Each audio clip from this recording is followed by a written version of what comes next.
Dernière partie de l'Essentiel Éco avec Gilles Roger du cabinet Source Recrutement. Bonjour Gilles. Bonjour Élise. Et bienvenue. Alors tous les dirigeants que j'ai l'occasion d'interviewer ont un problème récurrent, c'est le recrutement.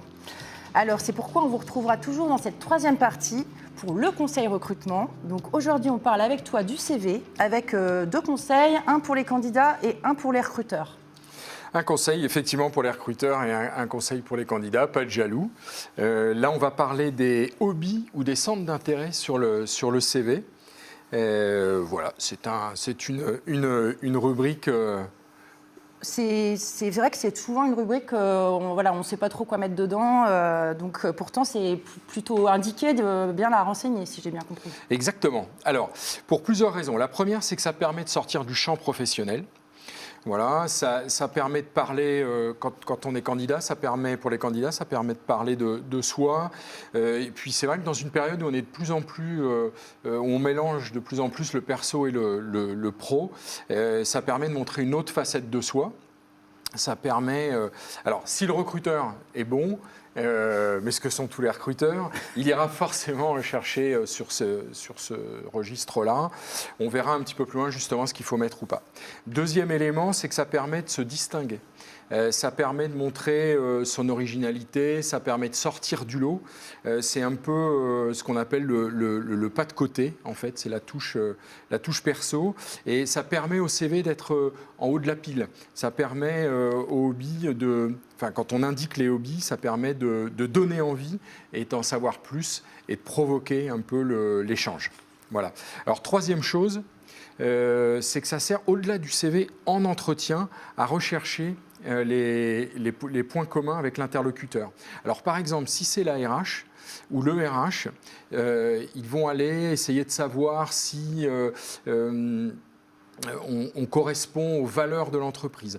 Si c'est avec le manager, eh bien là, il ira plutôt chercher les points d'accroche. Est-ce qu'il lui permettra, est-ce qu'il aura telle ou telle discussion avec vous au quotidien. Donc voilà, donc il ira plutôt chercher ces points-là. Et puis la quatrième raison, c'est que c'est un excellent brise-glace. Ça permet justement de casser un peu ce côté formel de l'entretien, si on parle de l'entretien. Ok, un dernier avantage, sinon, à indiquer ses loisirs, Gilles ? Oui, bien sûr. Un dernier avantage, c'est que les recruteurs associent toujours un hobby, un centre d'intérêt à une qualité ou à une valeur. Donc, par exemple, si on parle de jouer d'un instrument de musique, eh bien, ça fera appel à la créativité, à la rigueur, à la précision.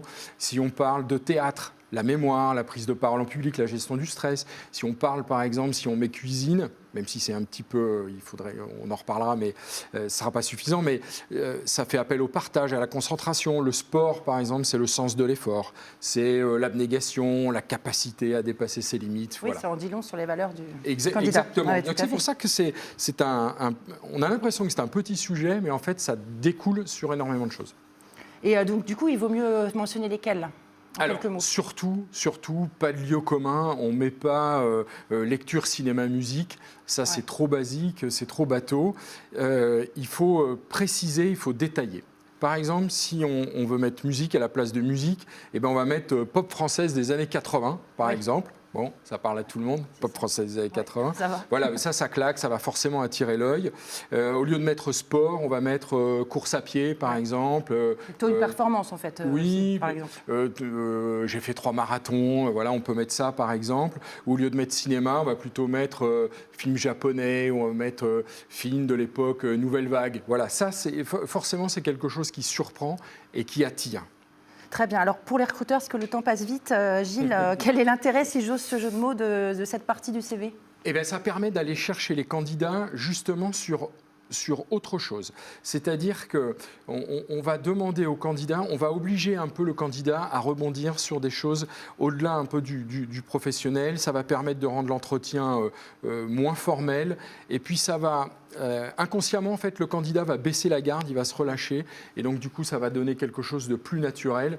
Et on va permettre, du coup, à l'entretien de devenir un petit peu plus, comment je dirais, plus naturel. Oui, voilà, plus naturel, exactement. plus détendu, là, ça va être plus vrai. Ça va oui. Exactement. On va revenir vers un équilibre dans la relation, c'est ça? Exactement. Très Exactement. bien. J'avais une phrase, moi, justement, enfin, j'ai une question en entretien, mais qui revient, mais j'en parlerai un petit peu après, peut-être. Très bien. Alors, du coup, on arrive déjà à la fin de notre chronique. Donc, écoutez, merci. En tout cas, n'oubliez pas donc, de bien remplir cette rubrique dans le CV. Précisément, j'ai bien retenu ça.